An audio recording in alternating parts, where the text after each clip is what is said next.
जय श्री राम मित्रों। Sorry, video के बीच में एक दो कॉल आ गई, इस वजह से बात अधूरी रह गई। आज पहले चरण का चुनाव है और चुनाव में बहुत सारे ऐसे लोग हैं जो असमंजस में हैं। खुद मैं भी असमंजस में था, किसको वोट देना है, क्या देना है, कैसे देना है, किन सीटों पे। बहुत सारे सोच विचार करने के बाद रात मैंने ये विचार किया कि रात वीडियो बनाऊंगा। फिर रात में एक संघ कार्यक्रम में था, वहाँ बना नहीं पाया ये वीडियो।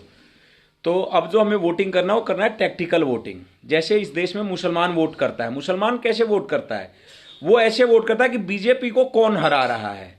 जहां समाजवादी बीजेपी को हराती है वहां समाजवादी को वोट देते हैं, जहां आम आदमी पार्टी बीजेपी को हराती है वहां आम आदमी पार्टी को वोट देते हैं, जहां बसपा हराती है बीजेपी को वहां बसपा को वोट देते हैं, और जहां कोई और पार्टी कांग्रेस हरा रही है तो कांग्रेस को वोट देते हैं। सेम पैटर्न पे हमें वोटिंग करना है। सभी सनातनी भाइयों से दोबारा मैं कहूंगा, आप सब जुड़ जाओ, वीडियो को फैलाओ, लाइक शेयर करो, कमेंट करो। आपके पास कोई सुझाव है तो वो सुझाव मैं लूंगा और आपके नाम भी बोलूंगा। शंकर जी धन्यवाद आपका जुड़ने के लिए, बहुत बहुत। जय हिंदू जी, आपका भी धन्यवाद। तो मैं ये करता कि टैक्टिकल वोटिंग करो। टैक्टिकल वोटिंग में जो लालू को हराता हुआ आपको दिख रहा है, जो लालू और कांग्रेस को हरा रहा है, आप उसको वोट दो। अगर बीजेपी हराती हुई दिख रही है तो आप बीजेपी को वोट दो। अगर किसी विधानसभा क्षेत्र में लगता है आपको कि लोजपा हरा रही है लालू को और कांग्रेस को, तो आप लोजपा को वोट दो। अगर कहीं आपको ऐसा लगता है कि तीर छाप हरा रही है, नीतीश कुमार हरा रहे हैं, तो आप नीतीश को भी वोट दो। और वोट देते समय बाकी की सारी चीजों को भूल जाना। आप जितनी नाराजगी आपकी है नीतीश कुमार से, हो सकता है उससे 2 पैसे ज्यादा मेरी नाराजगी है। कारण बहुत सारे हो सकते हैं, लेकिन जब आप एक बार युद्ध के मैदान में होते हो तो अपनी छोटी बातों को भूल के और आगे की भविष्य को सोचते हुए हमें फैसले लेने चाहिए। कहावत है, अगर सोची सदा सुखी। तो जब अब आप फैसले की घड़ी है, अब वक्त है नहीं। बहुत सारे लोगों ने अपना वोट कास्ट कर दिया होगा, शायद मैं डिले हूं, मैं लेट हूं इस वीडियो को बनाने में, क्षमा चाहता हूं उसके लिए आप सबसे। लेकिन फिर भी जिन लोगों तक मेरी आवाज जा रही है, जो लोग मुझसे जुड़ पा रहे हैं, उन सबसे मैं यही कहना चाहूंगा कि इन तीनों पार्टियों को, भाजपा, लोजपा और जदयू, जो कैंडिडेट जहां से जीतता हुआ आपको दिखेगा आप उसको जिताओ। ऐसे ही अगर किसी विधानसभा सीट पे आपको लगता है कि निर्दलीय का कोई कैंडिडेट है और वो टक्कर में है, तो वो जिताओ। 2-3 सीट का मैं बताऊंगा। जैसे डुमरांव विधानसभा एक सीट है, ददन पहलवान वहां से कैंडिडेट है, यादव कैंडिडेट है। हालांकि वो जदयू से 5 बार विधायक रहे, जदयू ने उनको टिकट नहीं दिया, किसी अंजुम आरा को टिकट दिया। वो लड़की रेस में नहीं हो, आप ददन पहलवान को जिताओ। ऐसे ही एक और सीट में आपको बताना चाहता हूं, वैशाली जिले में लालगंज विधानसभा है। मुन्ना शुक्ला जी वहां से 5 बार के विधायक हैं, उनकी पत्नी सांसद भी रही। लेकिन नीतीश जी ने स्ट्रेटेजिक रूप से वो सीट बीजेपी को दे दिया हराने के लिए, लालगंज मुन्ना शुक्ला को। अब मुन्ना शुक्ला वहां से रेस में है। ऐसे ही जो ओबरा दाऊदनगर विधानसभा है, वहां पे आप देखिए दोनों तरफ से यादव कैंडिडेट है, आरजेडी से तो है ही, और सब एक्सपोर्टेड कैंडिडेट। वहां लोजपा एक विकल्प के रूप में है। आप सब जो ग्राउंड पे जुड़े हो उनको ज्यादा बेहतर पता है। तो आपको वहां जो लोग लगे कि भाई वहां जो व्यक्ति उसको हरा रहा हो लालू को, वहां वोट कीजिए।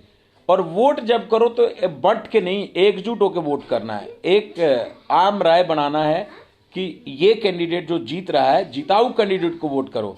अपने व्यक्तिगत रिश्तेदारी निभाने के लिए वोट नहीं करना, अपने बच्चों के भविष्य बनाने के लिए हम वोट दे रहे हैं।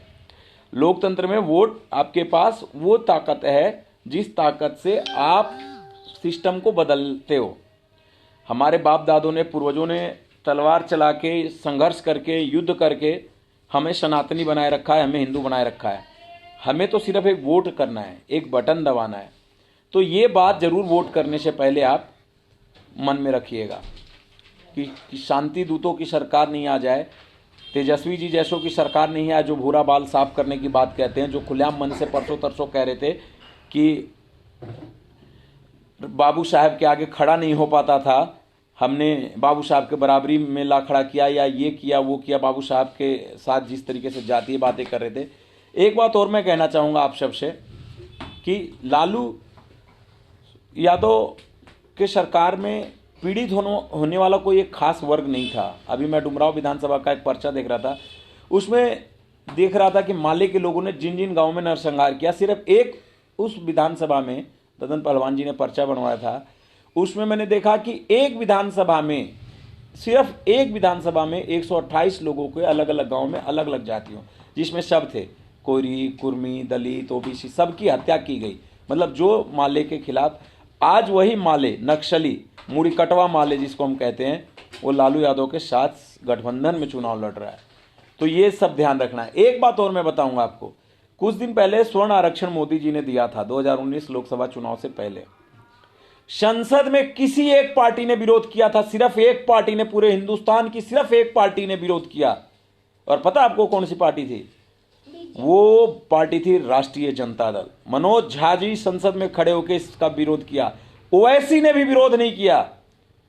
तो आप सब जब मतदाता वोट करने जाओगे तो इस बात को जरूर ध्यान रखना कि जिसने हम विरोध किया आरक्षण का, जबकि वो आर्थिक आरक्षण है, अगड़ा पिछड़ा का नहीं है, उसको स्वर्ण आरक्षण तो नाम दिया गया, लेकिन वो आर्थिक आरक्षण है कि 8 लाख से नीचे की आमदनी जिसको है, वो किसी भी जाति से है, उसको आरक्षण दिया मोदी जी ने 10%। इस देश में आरक्षण की लड़ाई को हमेशा के लिए मोदी जी ने समाप्त करने का कार्य किया, क्योंकि आरक्षण पे इस देश में हिंदू बढ़ता था, नौकरी के नाम पे बढ़ता है। और आपकी जो नौकरी की मानसिकता है, मैं तो उससे कभी सहमत नहीं रहा। मैंने खुद किसी की एक दिन भी नौकरी नहीं की। खुद में मादा होनी चाहिए अपने लिए चीज़ें पैदा करने की। बाकी बहुत सारे लोग हैं जो सरकारी नौकरी से इन्फ्लुएंस है, और मैं उनके भावनाओं का भी सम्मान करता हूँ, ऐसी बात नहीं है। तो प्लीज़ आप जब वोट देने जाएं, जब आप ईवीएम के पास जाएं, जब आप अपनी उंगली दबाएं, तो आप हमेशा ये ध्यान रखें, टैक्टिकल वोटिंग। लालू को जो हरा रहा है आपको उसको वोट देना है। आपको जो कांग्रेस को हराते हुए दिखे उसको वोट देना है। उस कांग्रेस को जिसने 1966 में इसी दिल्ली में वोट क्लब में जब करपात्री जी महाराज के नेतृत्व में आंदोलन साधु संत हिंदू कर रहे थे, तो इंदिरा गांधी ने गोली चलवा दी थी। उस कांग्रेस के विरोध में जो चाइना के साथ है, उस कांग्रेस के विरोध में जो जिहाद के साथ है, उस कांग्रेस के विरोध में जो क्रिश्चियनिटी के साथ है। आज भारत के 9 राज्यों में अगर हिंदू नहीं है, हिंदू अल्पसंख्यक है, तो वो इसी कांग्रेस की देन है। इन्होंने ही शासन किया है। ऐसी सिचुएशन क्यों आ गई? और फिर वो लोग जब दलित से क्रिप्टो क्रिश्चियन बन जाते हैं, उनका आरक्षण फिर भी बहाल रहता है। चलो ये एक अलग विषय है, और इस पर मैं किसी न किसी दिन बात रखूंगा कि सबसे पहले उन लोगों के आरक्षण समाप्त किया जाए जो धर्म परिवर्तन कर लेते हैं। कोई शादी के लिए कर लेता है, कोई बच्चे के लिए कर लेता है, कोई 2, 4, 5 हज़ार रुपये के लिए धर्म परिवर्तन करके और दूसरी जगह चला जाता है। जय श्री राम, जय हिंद मित्रों, भारत माता की जय। राष्ट्रवादी सरकार बने बगैर लालू, नीतीश और सुशील मोदी, इन तीनों के बगैर एक नए नेतृत्व को बिहार देखना चाहता है, खासकर जो हमारा युवा वर्ग है। आप सभी की भावनाओं का सम्मान करता हूं। आप सभी लोग वोट देने से पहले ये जरूर सोचें कि भाई जो लालू को हरा रहा है, बीजेपी हो, जेडीयू हो, लोजपा हो, मैं नीतीश कुमार का घोर विरोधी हूं, लेकिन फिर भी जिस सीट पे नीतीश कुमार जीत रहा वहां नीतीश को जिताओ, लालू और कांग्रेस को नहीं जिताना। जय श्री राम। अपनी बात को यहीं विराम देता हूं। जय श्री राम। आप सब उम्मीद है कि ध्यान रखेंगे इस बात को वोट देने से पहले।